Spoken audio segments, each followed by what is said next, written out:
What's up guys et bienvenue dans cette vidéo. Dans celle-ci, on va faire un top 10 des meilleurs gilets tactiques qu'on peut trouver actuellement sur le marché. On va pas parler vieux gilets qui ont une vingtaine d'années, on va plutôt parler des gilets de 2010 à aujourd'hui. Ce top est totalement subjectif parce que je l'ai fait sur mes connaissances, sur mon expérience et je veux vous les faire partager.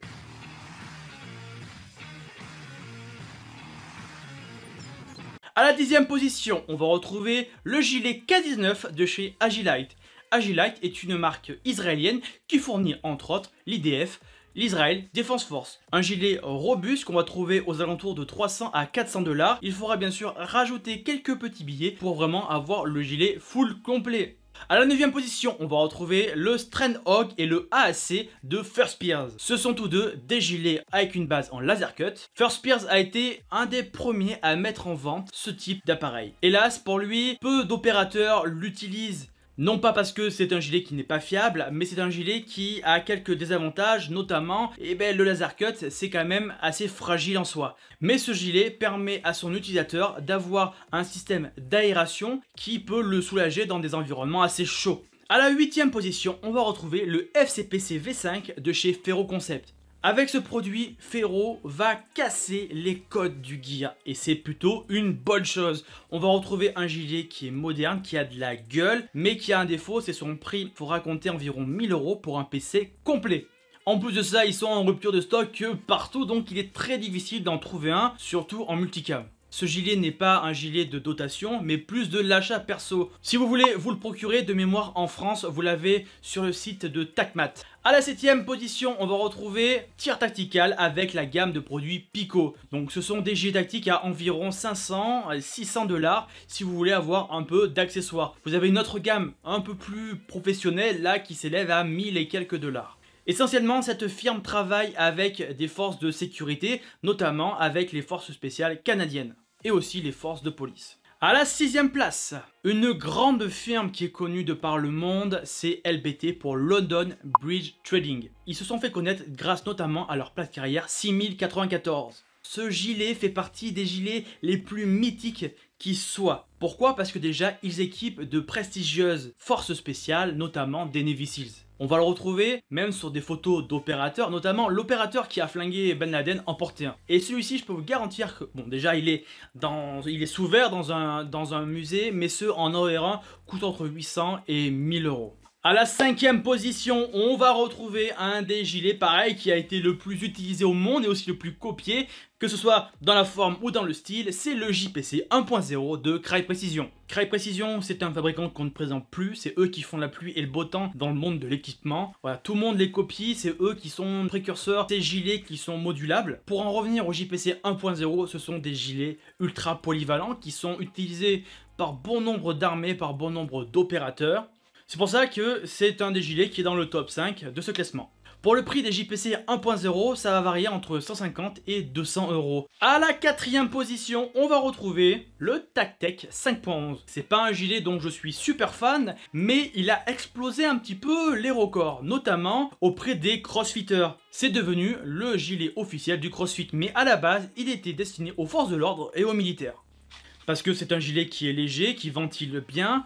Le problème, c'est que ce type de gilet, comme le Strandhog ou le AAC de First Spears, c'est du laser cut, donc c'est assez fragile. Même au niveau de l'airsoft, ce gilet a été très apprécié parce qu'on va le trouver aux alentours de 150 à 200 € en occasion. Avant de rentrer dans le top 3, quelques mentions honorables. On va retrouver Spiritus System avec le LV119 et son Chestrig MK3 ou MK4. Comme Ferro Concept, ce sont des gilets, on va dire, modulables. Il faudra acheter pièce par pièce pour avoir le gilet complet. Ensuite, Crye Precision avec le LVMBAF qui est le père des gilets low profile. Environ 450 € d'occasion. Ensuite, Condor avec la gamme MOPC qui sont des petits gilets à bas prix qui conviendront aux gens qui ont un petit budget. Environ 80 €. Tasmania Tiger avec la gamme QR. Des gilets entre 200 et 300 €. Du Made in France avec Tiger Tailor et le Platcat qui équipe notamment certaines forces spéciales françaises aux alentours de 300 à 400 €. NFM avec la gamme Magrid ou encore Thor. Il existe différentes gammes qui sont conçues pour différentes spécialités. Nous voilà dans le top 3. En 3e position, Crye Precision et son fameux gilet ultra low profile, le Airlight SPC. Encore Cry a tapé dans le 1000, jackpot pour eux, ils ont sorti un gilet qui pèse quasiment rien du tout. Et en plus d'être léger, il est pas cher, même pour des civils, on va pouvoir le toucher entre 150 et 250 euros. En deuxième position, l'AVS de Cry Precision. Ce gilet est à la base, on va dire, de tous les gilets modernes. Je m'explique. Avant, on avait un gilet point barre. On l'avait tel quel, on ne pouvait pas le modifier. Cry s'est dit, on va faire un gilet avec une base, mais cette base, on va la faire évoluer. L'opérateur pourra acheter un harnais, mettre une cummerbund, deux cummerbunds, il va pouvoir faire ce qu'il veut. Vous remarquerez, c'est exactement le même principe qu'avec Ferroconcept. Par exemple, vous avez un gilet de base que vous allez pouvoir modeler comme vous voulez. L'AVS, c'est le père, tout comme le LVM BAV, du plat de carrière moderne. Notamment avec ce gilet, vous allez pouvoir utiliser soit des plaques MBAV ou des plaques SAPI. Ce qui fait de lui un gilet ultra polyvalent, c'est même pour ça qu'il est en dotation chez les Marines. Le JPC 2.0 est le numéro 1 de ce top. Pourquoi? Parce que c'est un gilet déjà qui est pas cher, on va le trouver aux alentours de 350 € en neuf et un petit peu moins en occasion. Il est modulable grâce à son flap qu'on peut changer. Si vous voulez un flap vierge pour mettre vos poches à vous, ou alors un flap 5,56, comme on peut retrouver sur la VS, c'est possible. Et avec l'ajout aussi d'un back panel.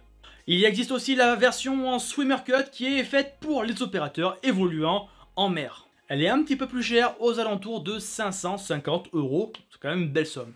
Il existe aussi des JPC qui coûtent un petit peu plus cher parce qu'ils sont plus rares, ils sont faits que pour des opérateurs spécifiques. Ce sont les JPC en multicam black, multicam tropique ou multicam aride. N'hésitez pas à poster votre top 10 à vous dans les commentaires. Merci à vous et à la semaine prochaine pour une très grosse vidéo. Salut et bye bye et n'oublie pas de t'abonner à notre chaîne. Ciao ciao.